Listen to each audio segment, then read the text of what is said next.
Hey guys, I just graded some of your assignments and I noticed that you're having trouble drawing sketch lines. This is what also happens in real life too, like when I have students in real life, so it's not a surprise to me that it's harder to do online. So I kind of wanted to talk to you a little bit about sketch lines really quick. The first thing you need to do when you're learning how to draw, because there are a few people that are like natural artists and we can just draw whatever we see. I'm not one of those people. I have to follow the rules and like practice with the ways that we know can make you a better artist. So I just wanted to talk to you a little bit about how that would work out.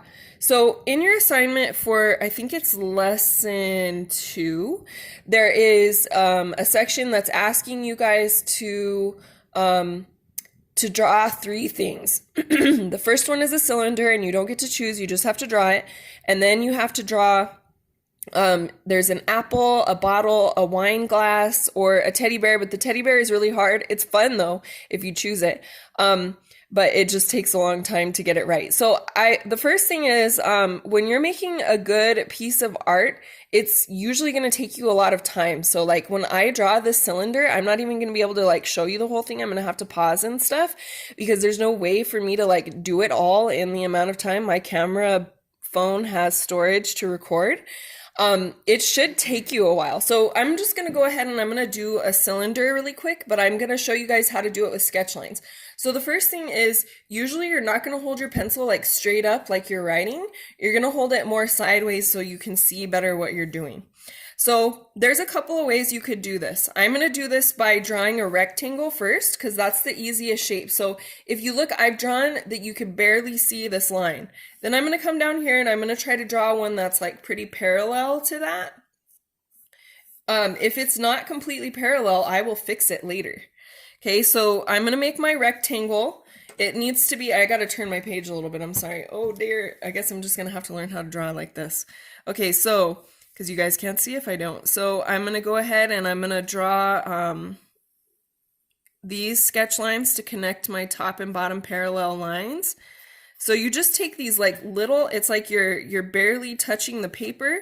I have an HB pencil right now. That's basically what all of your pencils are. So like if you have a mechanical pencil, or if you have an art pencil, then it'll say HB on it, but usually mechanical pencils are also HB.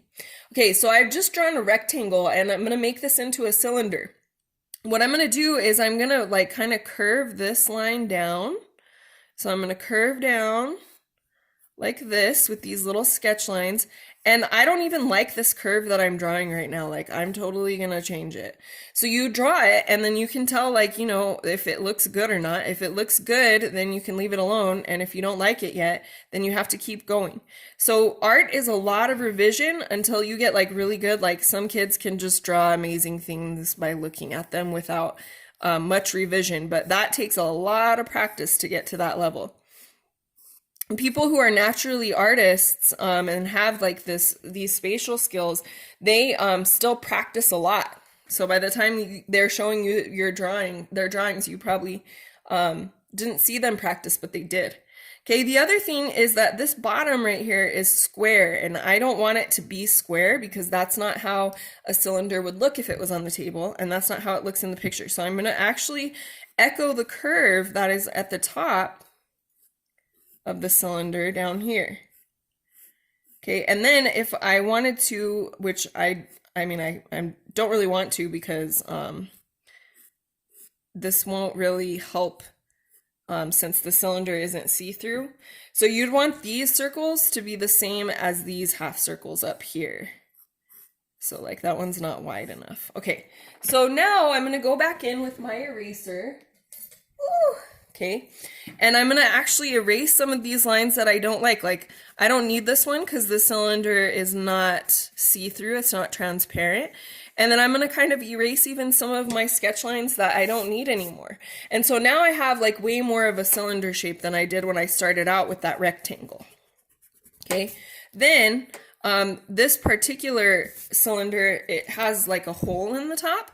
So now I'm going to work on getting that right. So I'm going to kind of go around and echo this line. I actually think I need to make it a little bit more curved at the top because It's not looking right to me. Okay, let's keep going, keep going. Okay, and then you get something that looks a lot more like the picture. But you can't just go in like if you just draw with a hard line and you're trying to draw a cylinder. Well, mine is looking pretty good because I have a lot of practice, but it doesn't look as good, nearly as good as this one.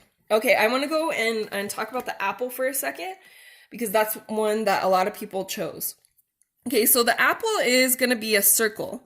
And there's a lot of variety in the shapes of apples, like in nature. So if you had an apple in front of you, then it might be a different shape than this.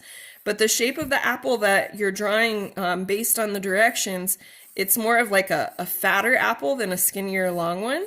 So I'm just going to make this circle with my sketch lines. As you can see, I am not pushing hard on the page at all, and I'm just making like a lot of lines. So these are sketch lines. You just need to make a lot of them, and basically then you go back in and you get rid of the ones that you don't like. So I don't like a lot of these because I'm not liking that they're not even. So then I go back in with my eraser and I'm going to get rid of these parts I don't like. Okay? These parts that don't look right. Basically, I drew those lines wrong so that I would know where to draw the right line. That's kind of how it goes.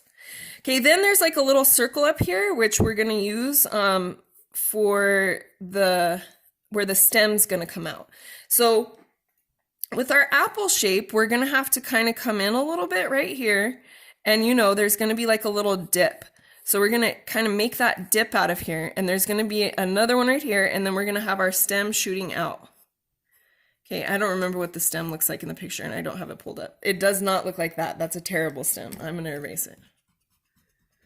Okay, and then you're going to have to start going in and kind of like taking the pieces out of the apple that were not in the exact circle. So we're taking like chunks out of our circle, and we'll go back in and erase those chunks. Okay. So I'm going to do this really quick to just kind of get the top to look a little bit more natural because I'm not spending forever on this. Okay, and then I'm going to go ahead and I'm going to draw my stem here. There, that's a way better apple stem. Okay, I'm going to shade that in because that's like how it is shaded in compared to the rest of the apple. Okay. And then you can go in and you can just add some little details here and there. There's maybe even a little part of the apple that's coming down back there.